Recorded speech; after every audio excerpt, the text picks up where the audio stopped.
Hello viewers, स्वागत है आप सभी का मेरे यूट्यूब चैनल स्कूल ट्यूशन गुरुजी में।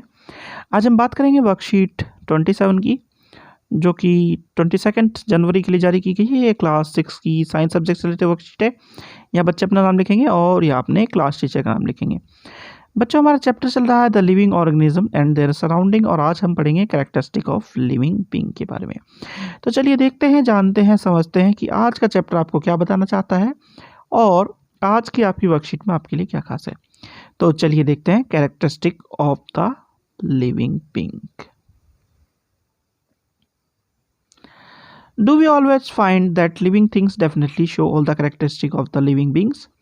We all know that living things need food, they respire, respond to stimuli, reproduce, show movement, grow, and eventually die. Let's find out above mentioned characteristic of living things. Can be observed always. For having clarity on their concept, let's perform the below mentioned activity.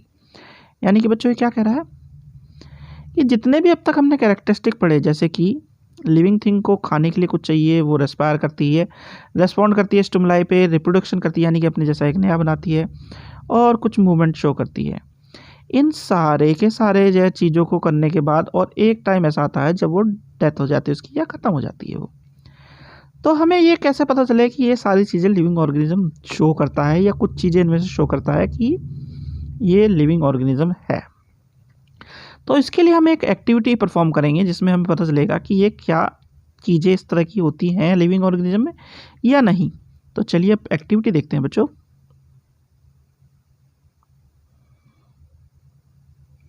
यहाँ पे दो activity हैं बच्चों, activity 1 और activity 2।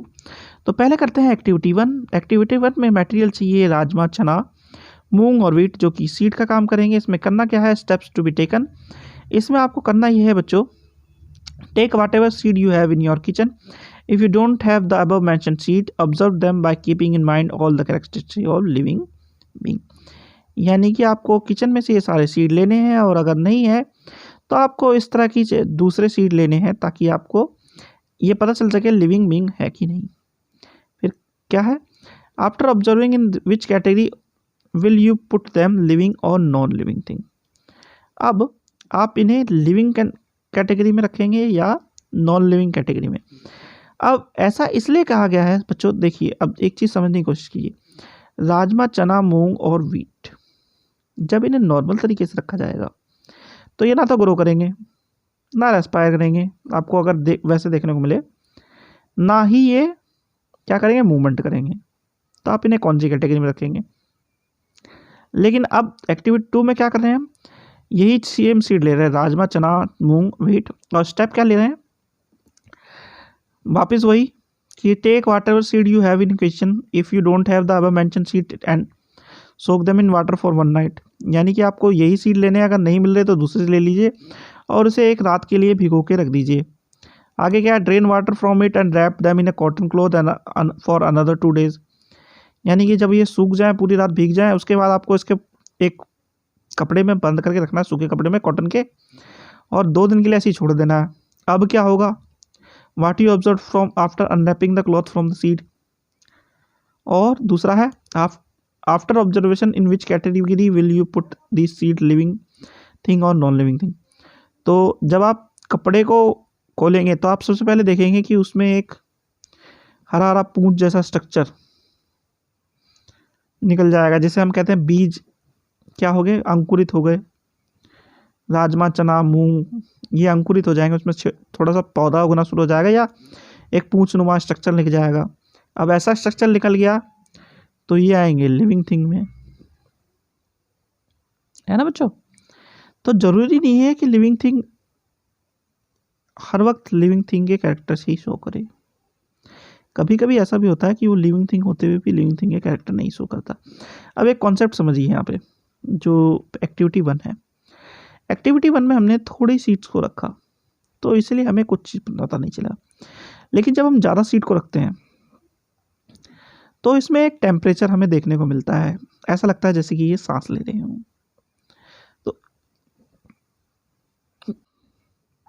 तो इसी वजह से हम इसे भी लिविंग थिंग में ही रखेंगे बच्चों। सीधी भाषा में ये एक्टिविटी ये दिखाती है कि एक्टिविटी 2 में हम सब चीज़ें देख सकते हैं, जिस वजह से हम कहेंगे कि ये लिविंग थिंग है। ठीक है बच्चों। अब जरा आपके क्वेश्चन आंसर देख लेते हैं बच्चों। तो सबसे पहले है फिल द ब्लैंक्स। पहला है plants that grow on land are known as, ये कहलाएंगे बच्चों टेरेस्ट्रियल प्लांट।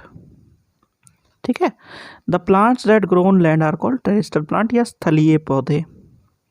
आगे है बच्चों question number 2, plants that grow in water are known as aquatic plant. ठीक है बच्चों, जलीय या एक्वेटिक प्लांट कहलाते हैं। फिर है question number 3, to adjust in a new living condition is called, adjustment या एडेप्टेशन बच्चों। ठीक है बच्चों। अगला है all living things can reproduce, some lays egg, some have babies, some produce seed. यानी कि सभी के सभी रिप्रोड्यूस कर सकते, रिप्रोडक्शन कर सकते हैं सारे के सारे, और कुछ एग्स देते हैं, कुछ बेबीज बना देते हैं और कुछ सीड बनाते हैं बच्चों। अच्छा, इसके बराबर में एक और क्वेश्चन दिया हुआ आपका, find the odd one out, give reason for your answer also. तो इसमें कुछ पेयर दिए हुए हैं। अब पहला है टेबल कैट चेयर पेन। तो इसमें कैट लिविंग है, बाकी सब नॉन लिविंग है। फिर है कैमल, लायन, टाइगर, जैकाल। अच्छा, तो इसमें कैमल क्या है, डेजर्ट में रहने वाला और एक तरह से पेट है, क्योंकि इसे हम घर में रख सकते हैं, लेकिन ये जंगली हैं बाकी सारे के सारे। फिर है मैंगो, एप्पल, ग्रेप्स, कैक्टस। इसमें कैक्टस कैसा है, डेजर्ट में उगने वाला है, बाकी सब नॉर्मल जगह पे उगने वाले हैं। फिर है फिश, हैंड, डॉग, पिग। ठीक है बच्चों। तो अगर देखें तो फिश एक्वाटिक है, बाकी सारे टेरेस्ट्रियल है, यानी कि ये जमीन पे रहते हैं। आखिरी में लोटस, रोज, सनफ्लावर, चमेली। ठीक है बच्चों। तो इसमें भी लोटस, क्योंकि लोटस एक्वाटिक है, यानी कि ये जल में मिलता है, ये वाटर बॉडीज में मिलता है, वाटर बॉर्न बॉडीज में मिलता है, इसलिए ये अलग है। ठीक है बच्चों। तो बच्चों ये तो बात हुई आपकी वर्कशीट की।